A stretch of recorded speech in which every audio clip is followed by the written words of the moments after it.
to discussion. The celebration is still limited to the UGCC and the Nkrumah narrative. Okay. But from where I see it, or from the historical perspective, we always try to move beyond that. And if you give me some few seconds, I'll take you beyond the UGCC and Nkrumah narrative. We can go as far back as 1866, where we talk about chiefs who were, consistently protesting against the colonial administration. A chief in Cape Coast, Nana Agri, openly critiqued the British administration to the extent that he was even deported to Sierra Leone. We can even mention the Yasantua War, you may be aware of that, where the Asantis fought the British forces. From there, we can talk about the cocoa holds-up in the 1930s. You find a group of farmers coming together to, protest against the British economic imperialism. They said they will not sell their cocoa until they get better prices for those cocoa. You may have also heard of Castley Efford. He formed the British West African Congress in the 1930s. And they openly called for independence of the Gold Coast. Okay, so the point is that the independence struggle was not an event, or was not just a UGCC or an Nkrumah agenda. It has a very long history, and others need to be recognized as well. Welcome back to Spotlight. Those were some interesting opinions over there. Now, Founders Day is a celebration of Ghana's founders. The day was changed from September 21 to August 4 during President Akufo-Addo's first term in office. This is a day reserved to honor the achievements of those who led Ghana to independence. Some people call them the Big Six, but are Ghana's founders bigger than the Big Six or smaller than the Big Six? This is a huge conversation that's been going on social media. There are people who think the date should not have been changed at all. Some people think there's only one founder where Ghana is concerned. And some people think there are a lot more people than the Big Six who should be celebrated, especially some of the heroes in Ghanaian folklore. Let me go to the line. I especially want to find out who my Efo Koko Mauto. Do you know who the Big Six are? Hello, Efo. Can you unmute yourself? I can't hear you. Yes, I was saying that the name is Efo Koku Mauto. Right. And yes, I thank you for hosting me this evening. It's a privilege to be on the show. Of course, we have a fair idea of who the Big Six are, because if for nothing at all, we would have studied about them way back in JHS, and then I did a bit of history in SHS, and so yes, in SHS I got to hear about the Big Six again. But even if we did not hear about them through our education, of course, they are always on our currency notes, and so we would be able to see them at least.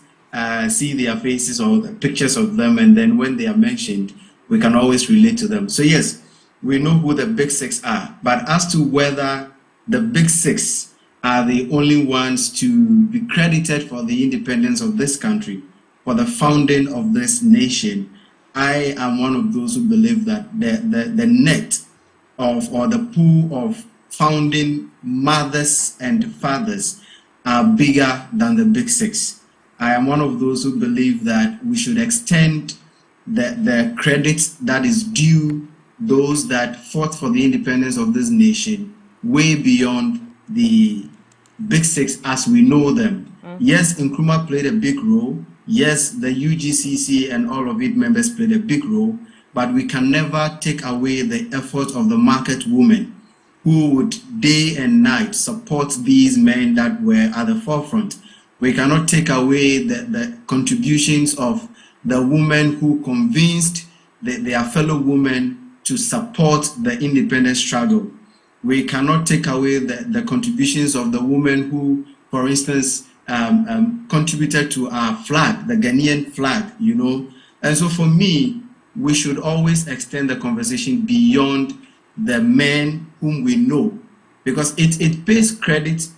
I mean, it gives credence to the fact that we don't even have enough gender equality in this country, because even in our history, we do not recognize the women who contributed. And we are always in this fight, this competition of, is it only Nkrumah or is it the other 5 added to him? It doesn't matter. What matters most is that we should have a list of individuals who pour their blood, toil, and money down for us to be enjoying the freedom that we have today. It's interesting that you say we should have a list of individuals, because there have been some suggestions like that. Some have even suggested that we create a heroes park where we have all of these individuals who contributed to the independence of Ghana, to the founding of this country. Is that something you'd buy into? Absolutely, absolutely. And I would think that the Independence Square, or the park as it is, would be a prime location where you could even go there and look at names of these individuals on seats, on the walls, on the pillars. You could see pictures of them painted on the walls and all around the park. Because you see, the moment you reduce the independence of this nation to this dichotomy of Nkrumah versus the rest, you end up making endemic the competition that is needless. And that is where we have all of this fight between opposition and who is in government, and socialism and capitalism, when really what we should be thinking about is, how did the founding mothers and fathers fight for this nation? What were the strategies they used? How relevant are those strategies today? And paying homage to their memory, what can we do to make sure that their toils are not in vain? I believe strongly that those that are making the call for a heroes park, a founders park, are making the right call, and we should support such a call absolutely outrightly and make sure it is done. I was even thinking, and this might be a bit off the topic, but I was even thinking that when I heard about the cathedral, the National Cathedral, I was thinking that such a place would be a good point to have the pictures of all of these heroes who fought for this nation. But in the side plans, you see nothing like that. And it tells you how much we are fixated on who founded this nation. Is it Nkrumah or is it the other 5? For me, it's beyond them. And we must pay credit to all of those who did whatever they did to help this nation reach this particular stage. Thank you so much, Fukoku. Let me just go to Ebenezer Sabute, who's also on the line. Ebenezer, Efo is saying something like a founders park. Sounds like a good idea. Would you buy into a founders park? First of all, are you one of those who think the date should have remained in September, or you support the change to August? July. I thought it was July, rather. Right. I thought it was July. Or? No, the date was September. It used to be September. Hold on, let me just pull that up. Yeah. I thought it's the first, the Republic Day, which is the 1st July. No, wasn't it September 21, which was changed to August 4th? Wow. Yeah. Okay, well. I'm thinking that, yes, I partly agree with my colleague, my senior colleague, that, yes, we should have some Freedom Park or Founders Park where we have all these founders. Because, yes, it's true, even though Dr. Kwame Nkrumah has been a fortress in this fight, we can't underestimate the role played by the others.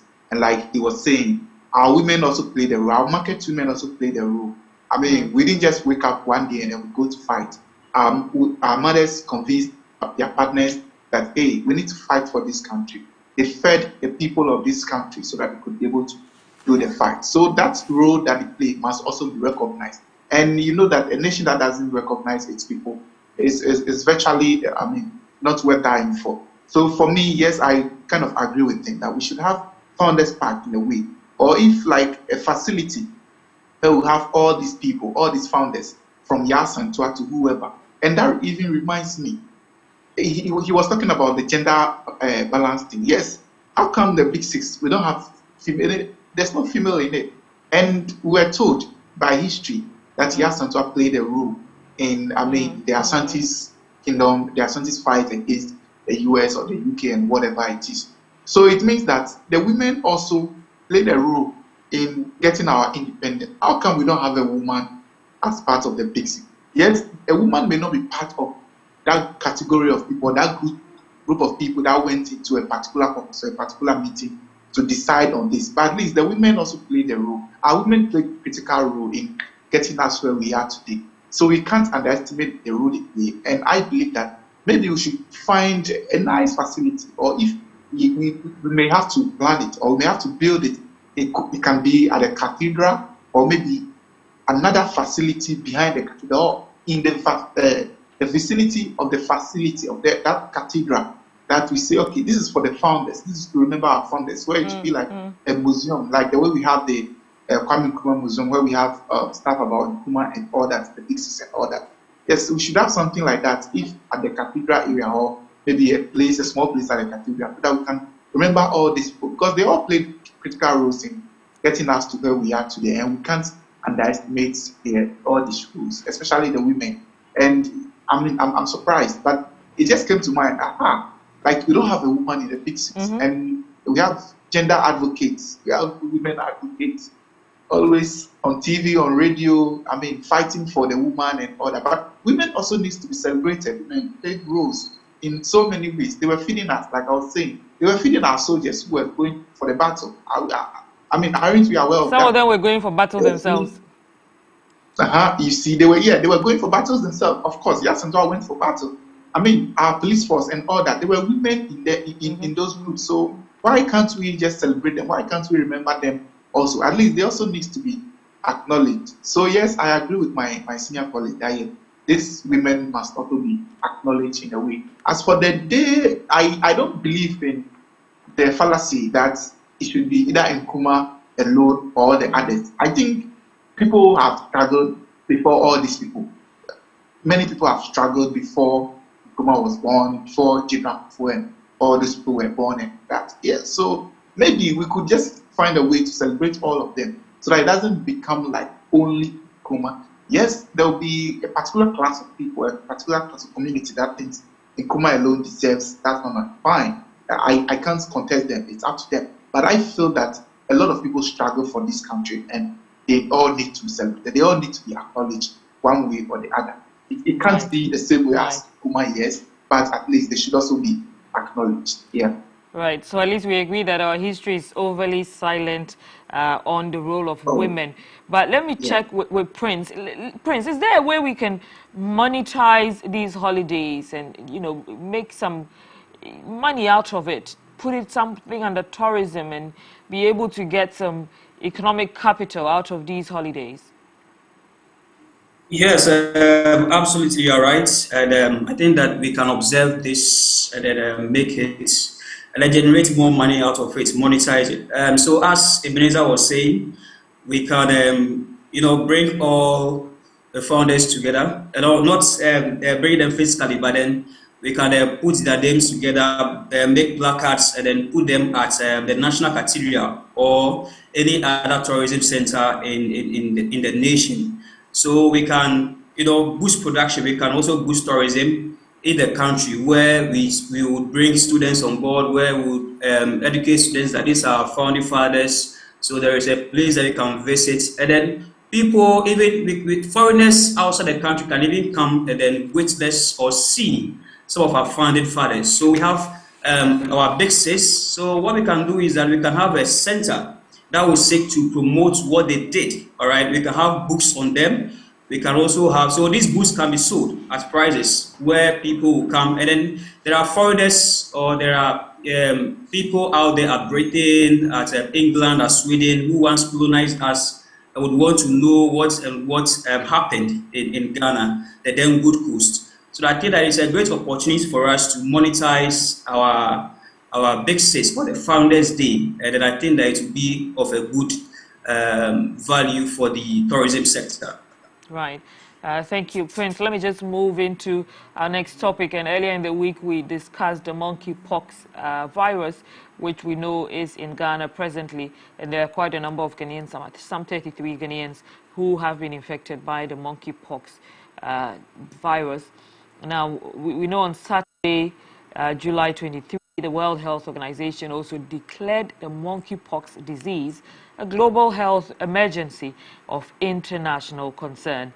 One person has died so far in Ghana, and there are some contact traces going on, trying to confine and observe the persons who have been in contact or been exposed to the virus. Fatality for the monkeypox, as we know so far, is rather low. We spoke to a public health expert earlier in the week who explained some interesting aspects of this disease.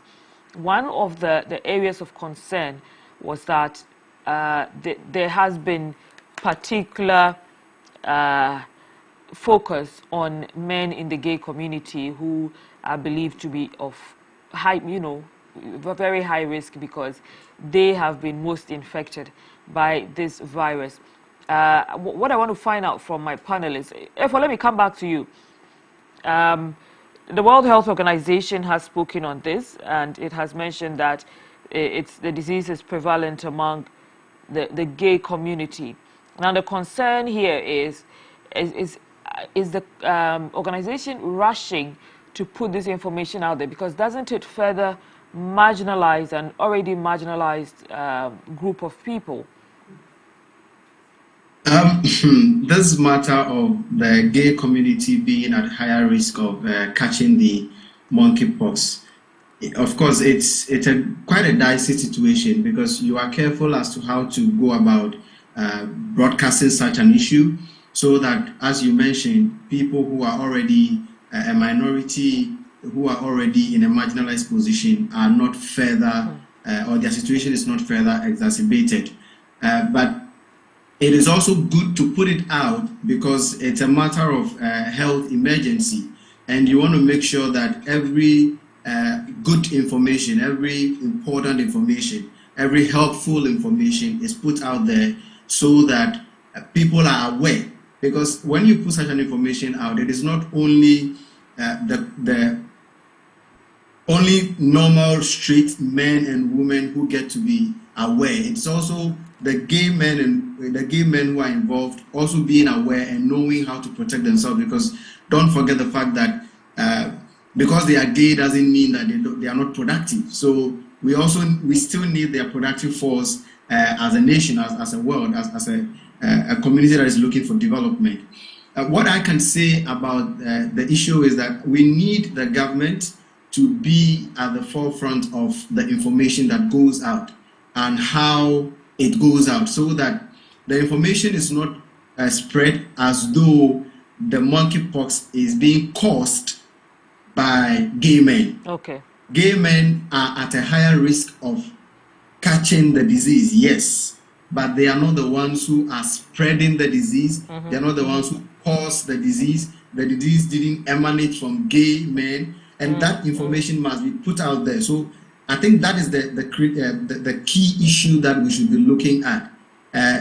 Because if you don't put it out there very well, people then begin to hate on gay men. People then begin to attack, in some communities, gay men, thinking that they are the ones who have brought some kind of disease onto us. And especially in Africa and in Ghana, where some level of superstition still exists among us. I mean, you are privy to the number of superstitious statements and beliefs that spread around COVID-19 when we were in the heat of the spread in 2020, in 2021. And so you are careful how you spread such an information, so that people don't begin to say, oh, gay men are curses, they are bringing curses upon the world or upon our communities. So yes, the information is critical information, not only for us straight people, but also for the gay community. But the way we push it out must be such that it makes it clear that gay men are rather at a risk of dying and not, at the risk of catching the disease. And so they are more vulnerable and deserve protection and deserve to be accorded all the health need that the country can give them now. And not that they are the ones who have brought the disease upon us, and as such, people would be wanting to, attack them and abuse them in all manner of ways. That's what I think we should be careful about. Very brilliant point, Efo. Thank you for that. Ebenezer, I'm going to come back to you again, and still on sexual contact, because that is the main driver of the monkeypox virus.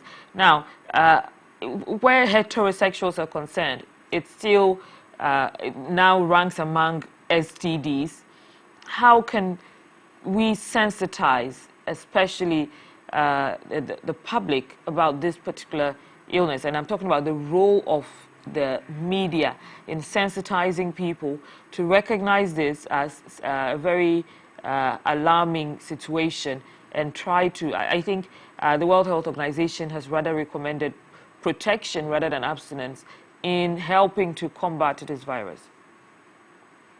Okay, so I think, yes, it's good that the media plays a role, but the role of the media cannot be successful if our health experts don't rope us in. Well, that is one. Two, if sensitization among the media itself is not enough, I mean, we can't do anything, because I know a lot of media people who are reporting on this issue with little knowledge. And for me, if you don't have full knowledge about it, as I sit here, I don't have full knowledge about it. So if I'm going to educate someone, or if I'm going to report on it, how can I give a good, a critical report on it? So I think our health experts also need to do some good job with us, the media people. Because we, as a media, yes, people thought, oh, because you're a media person, so you know everything, or there's something on air, there's something ongoing, so at least you know about it. Yes, at least you have an idea, but you may not be able to know the details of it. And when you decide to go to town to educate, you might not be able to send the right information. Communication is key. And as you know, I mean, when you are communicating and the one receiving the information is not getting it, you are not doing anything. So I think our health authorities have a great job to do.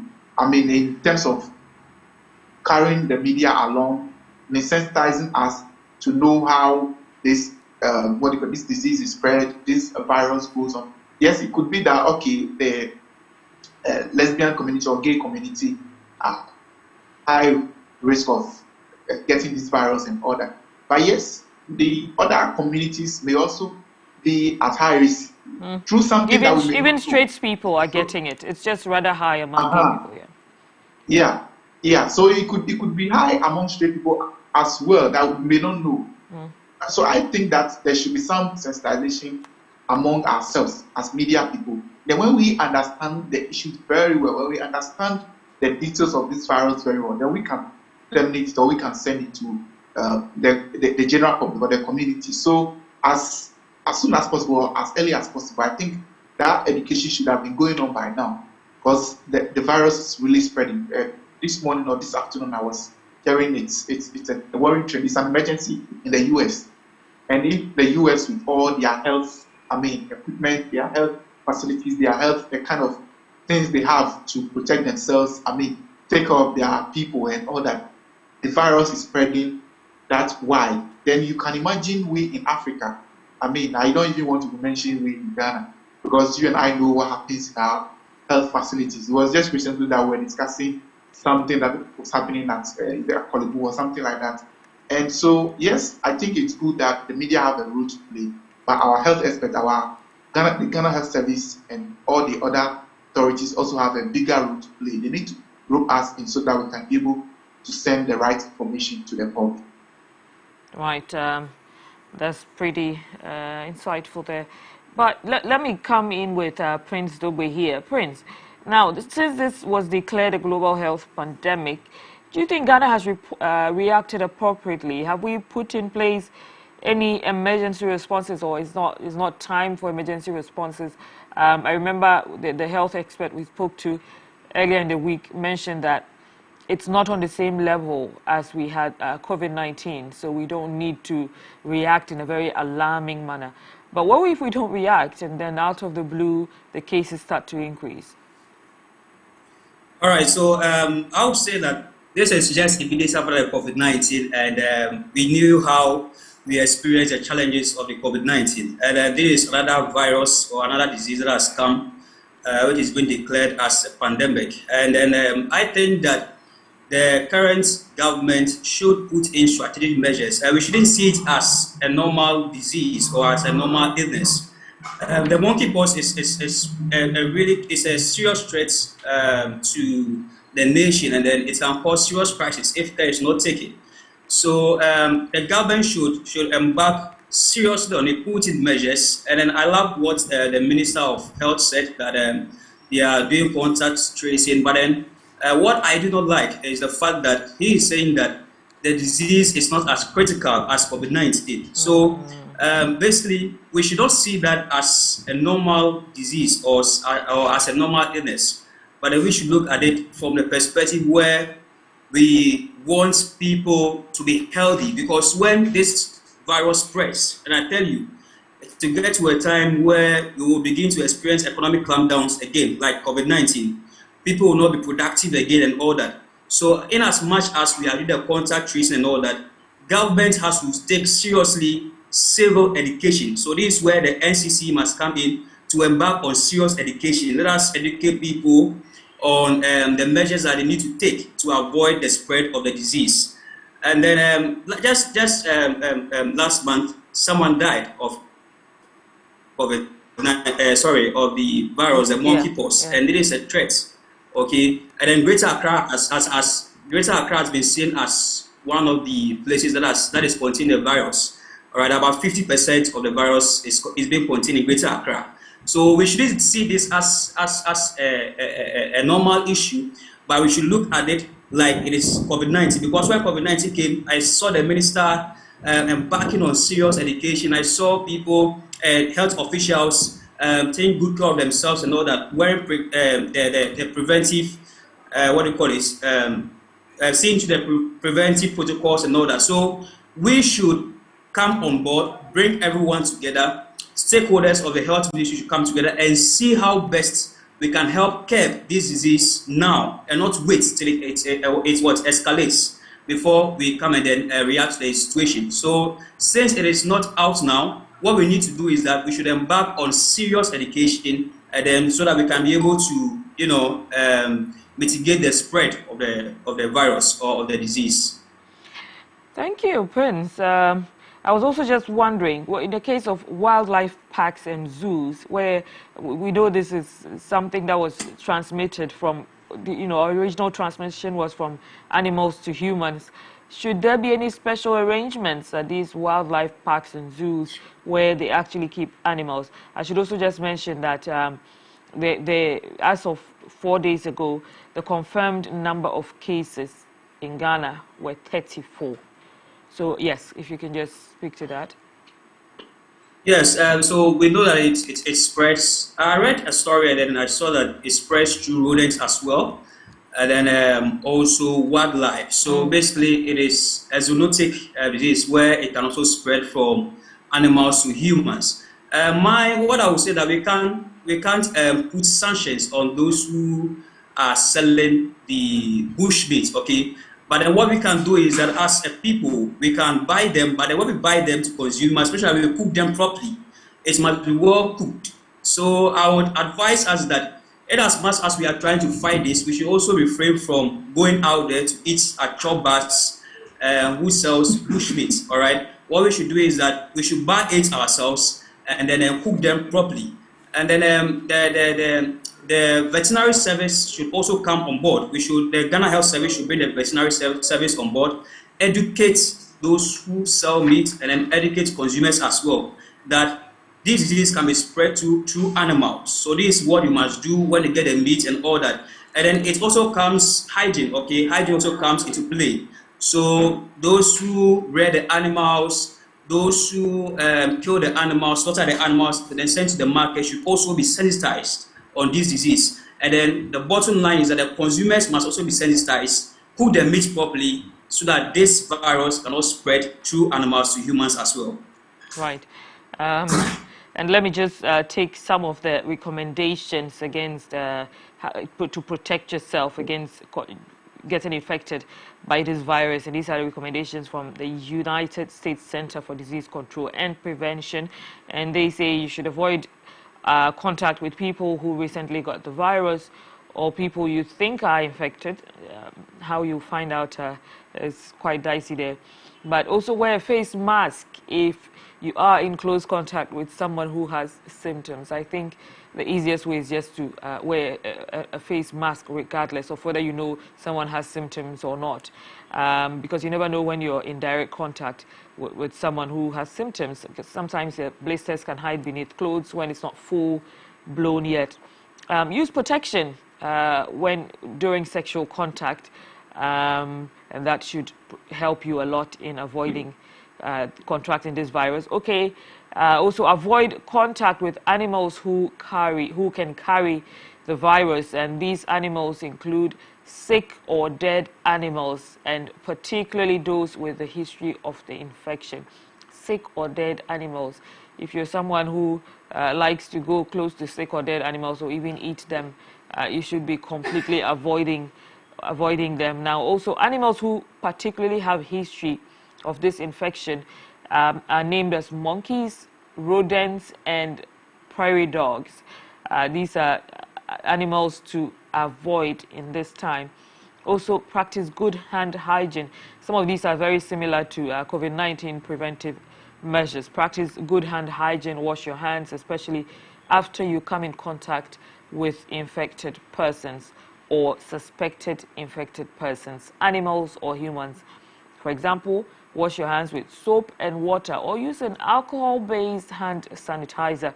These are processes that you should be already used to, so they shouldn't be anything new. Just continue to maintain really good hygiene. Use personal protective equipment when you care for patients with confirmed or suspected cases in your communities, also in hospitals. Eat meat that has been cooked very well. And he'd say, only eat meat that has been cooked very, very well. So there you have it. These are the ways you can help protect yourself against this virus.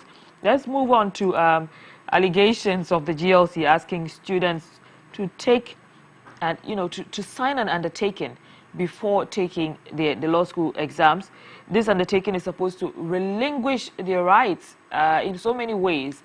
Rights to ask for remarking, even rights to see their marked script. Very outlandish undertaking over there. It has, of course, earned itself a lot of backlash from the public, from students, from stakeholders.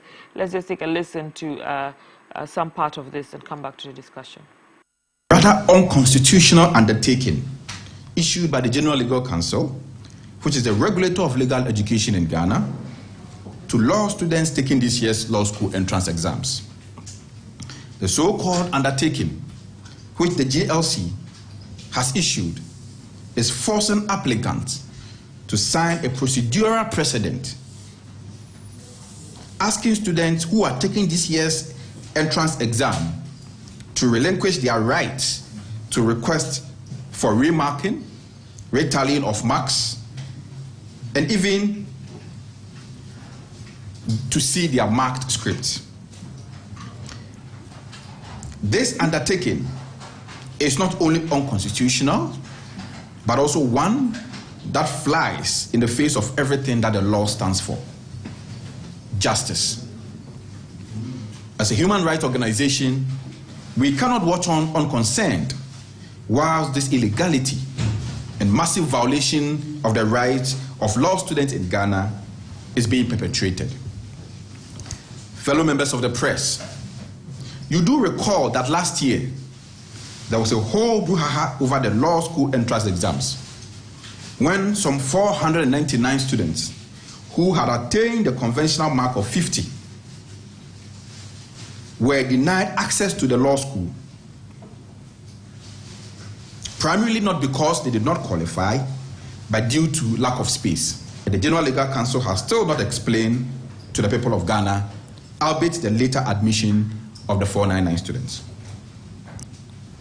We believe that it is the vision of President Akufo-Addo to dominate the judiciary with persons with political leanings towards the NPP, and the main executor of this vision is the Chief Justice, Justice Eni Yeboah, who doubles as the chairman of the General Legal Council. This undertaking by the General Legal Council is also tantamount to a judge asking an applicant to sign undertaking, waiving all his rights of appeal even before a trial begins. That will be repugnant to the law, due processes, and every principle of fair trial. How then does the General Legal Council, with the powers of a superior court, in their remotest of imaginations, even conceive such an obnoxious idea, intransigent idea? Interesting comments there, but from Asepa, Mensa Thompson's Asepa. There've been a lot of backlash where this particular undertaking is concerned. The question is, with all the accusations of this being illegal, how do we find the GLC involved in something like this?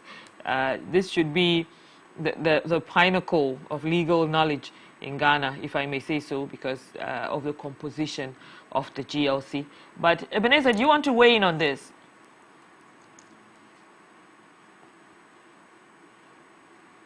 Hello, Ebenezer, can you hear me? Oh. Are you rejecting? This is an issue I don't know. I don't like commenting on it because are you afraid of being sued? The sensitive.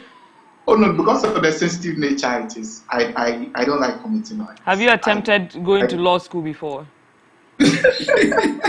No, not at all. Really?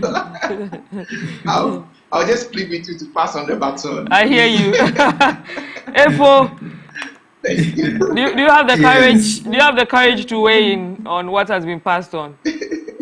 I absolutely do have the interest, okay, and of course the courage to weigh in on this. You know, this country, you see, for me, this is what I have to say. The first thing I want to say is we have a group of old men. Sorry to use the age as an issue, but then a group of old men who want to have a control over an industry. That's what I think. I think that there's an attempt to ensure that there is this strict control over the law fraternity, so that the law fraternity does not seem to be, for want of a better word, common to everybody, that it takes so much to be in there, and so you have to do the extra work.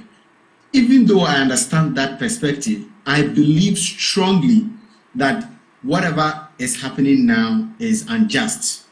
It is injustice at the highest degree.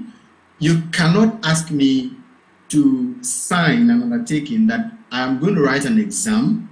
I do not know the metrics that you are going to mark the exams by, but I should sign that if whatever the result you gave me, I would accept without complaint. I mean, think about it. Those that have come up with this particular instruction, if they had gone through the same thing, would they be here today? Let's ask ourselves that question. If we do not take interest in making education more interesting, more inviting to the youth of this nation, do our adults have any right to complain that the young people are not willing to learn? Because we are willing to learn. We are moving to Rwanda, to South Africa, to study law, so that we can come back into this country and come and pass the bar exams and maybe practice in the country. A lot of young people have gone to various law schools in various universities in the country. They cannot write their exams to be called to the bar or to go and finish up their program at Makwala because of these kinds of stringent, primitive, for want of a better word, laws that we have. I think that the General Legal Council must come again, because for me, much as they have a right to determine how some of these things are done, they should not forget that they are serving the people of Ghana. They are serving under the Constitution of Ghana. And the Constitution of Ghana allows everybody a fair chance. And these chances are not fair if I do not know how you are going to judge me, and I cannot complain if I don't like it. Imagine, we, as a university student, especially in where I come from, in the Ghana Institute of Journalism, you have an opportunity to complain, to file a complaint about your result when the results are released and you are not satisfied with what you've got. You file a complaint, the lecturer has the responsibility to go through and tell you why you had what you had, or if there was a genuine mistake, correct it for you. That is justice. You understand? But if you say I should come and, in fact, you see, I'm passionate about this thing because I have been eyeing becoming a lawyer for a while now. And we are just trying to gather money, so that we can enter the space. Because a lot more people in this country are suffering a lot of injustice. And the way to help them is to make sure we have enough lawyers in the country so that the few we have would not, as it were, be charging exorbitant prices and denying people who cannot pay those exorbitant prices due justice. Where is the freedom and justice in our country if our legal system is not as fair as it should be for the everyday Ghanaian to pass through, so that, with a little bit of hard work, you should be able to become a lawyer in this country, because in other countries it is happening. So yes, I agree with ASEPA, I agree with the Ghana, the Union of the Nukes, I agree with Nukes that the General Legal Counsel has to come again. The instructions or the law that they brought, the instructions are not in favor of the Constitution. They are in contravention of the Constitution. They are not in favor of the everyday Ghanaian who feeds them, so to speak, and they will not augur well for the law fraternity in this country if we do not take another look at it. So of course, if need be, I think this is the time for Parliament to come in. Parliament must wade in on this, and as a representative of the people, instruct the General Legal Counsel to go back to the drawing table and come again. You want to make the system as stringent as possible, that's fine. But don't let that allow you or push you to practice or to perpetuate injustice and unfairness on the people who are the future of this particular fraternity that we're talking about. Injustice and unfairness. But some people think this is more of instilling discipline and protecting the integrity of the whole law education, legal education in Ghana. Let me ask Prince, let Prince respond to this. Prince, is this injustice or is this discipline conforming to the rules of the game and the trade?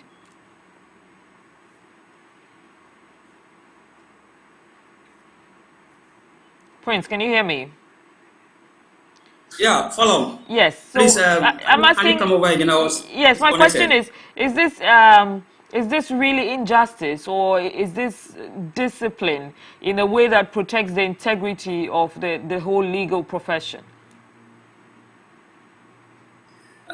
Yeah, you see, this is very, very illegal, because when you look at 2019, there was some demonstration and then it was sent to the law court for justice to be made to this particular issue, and then it was declared unlawful. But then going forward, what do we see again? Okay, fast forward now in 2022, we are seeing these particular provisions again, or requirements for law students who are willing to be admitted to take this particular requirement before they are being accepted. And I think that this is an issue, and then it's an injustice, one, for those lawyers or those who potential lawyers, and then secondly to we the citizens. All right, because when you look at the Ghanaian population, we are about 30 million. All right, we are about 30 million. In the last 144 years, last year it was said, or it was reported by Daily Graphic, that Ghana produced 7,000 and around 7,587 lawyers or so. All right, so we are looking at a ratio of 1 to 7,000. 1 to 7,000. So basis, and then to get a lawyer to grant him the audience to go and then fight for him on an issue is an issue, because they are having a whole lot of cases to go in for.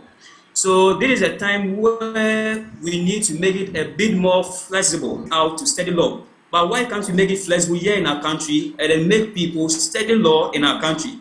And then I think that the issue of no review, the issue of you not being able to go for remarking and then not being able to question what was used to access you is questionable. all right, because we know how our system is. Someone can even mark your paper and then it can get misplaced or it can be displaced with some other results. So we need to give the people the chance to review. And I think that what the government, sorry, what the legal council is trying to do is that they want to micromanage the institution. All right, they want to bring the number down.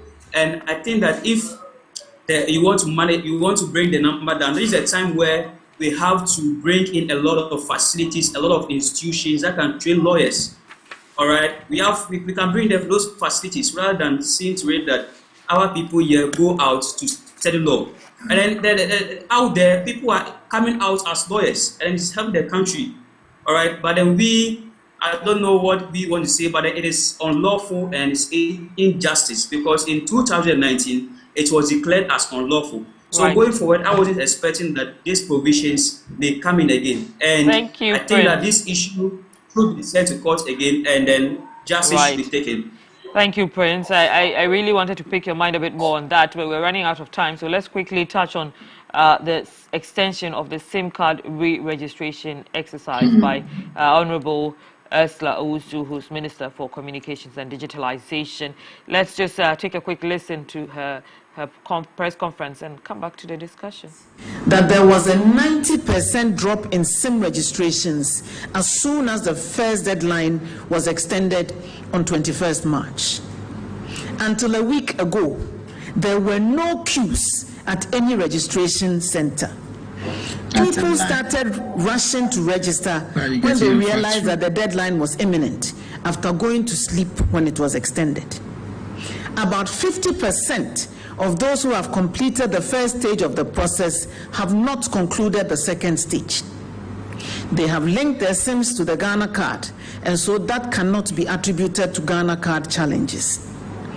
I've also been informed that some people who have obtained quick loans from their service providers have decided not to register their SIMs to avoid repaying those loans.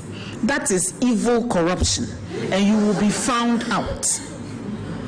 Any extension of the process increases their costs. Upon consultation with the industry, and in view of the challenges enumerated above, I have very reluctantly decided to grant a final conditional extension. The program will, and I'm choosing my words carefully, the program will be extended to 30th September to end on the anniversary of its commencement. That will give us one. That was Minister for Communication and Digitalization, Honorable Ursula Owusu, there speaking at a press conference organized for the extension of the SIM card re-registration exercise. Very reluctantly deciding to extend the re-registration exercise.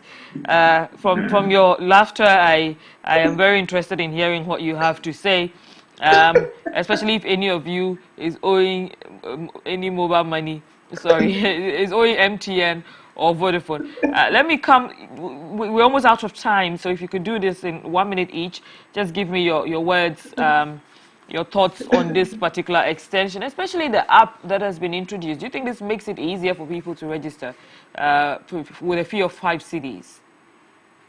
But how many people even understand how this app works? Okay, the many people who are yet to register are the many people who may not be able to use this app.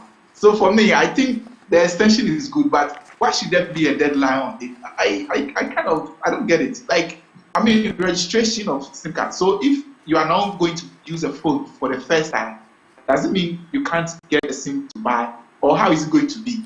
Because if people are coming to use phone for the first time, we'll be given the opportunity to register the SIM card on the phone. The same way there should be a deadline on the registration. So I think for me, I hope people have my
fundamental right of every Ghanaian.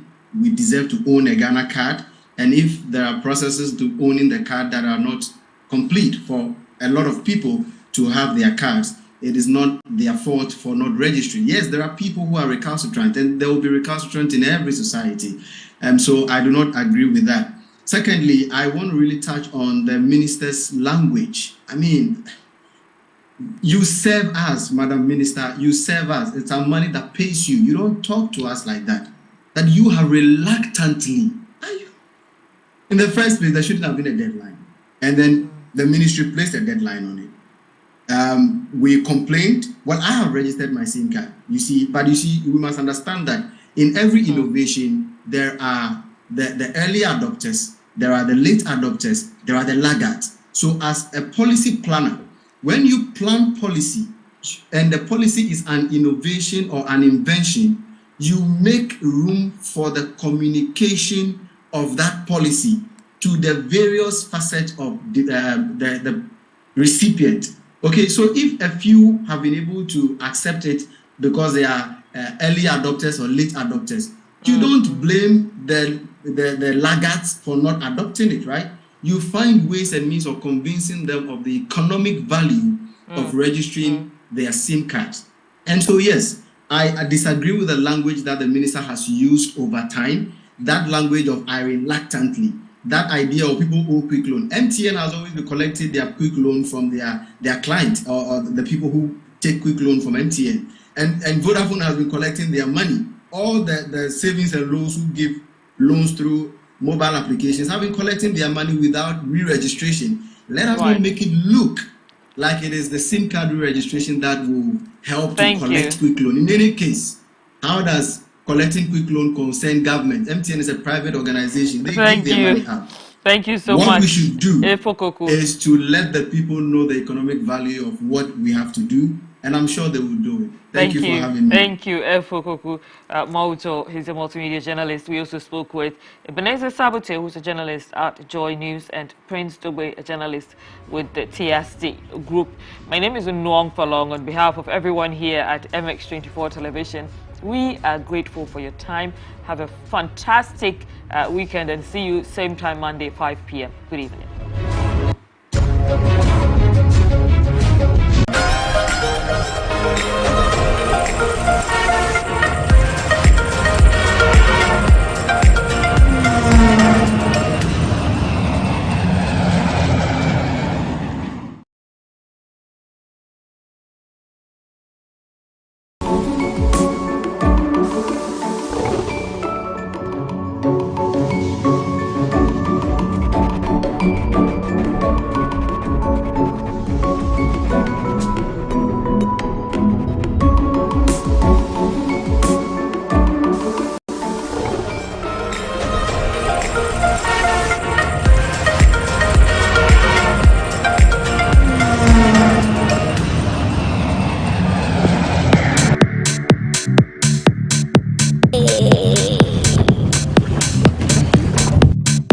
Moments is sponsored by Malta Guinness. Malta Guinness, feel the goodness. Hey guys, it's your girl Miss Drew, your hostess with the mostest, and I'm back again with yet another episode of Moments, baby. Today we're doing something completely different as per usual, so you already know. Make sure you stick and stay. Don't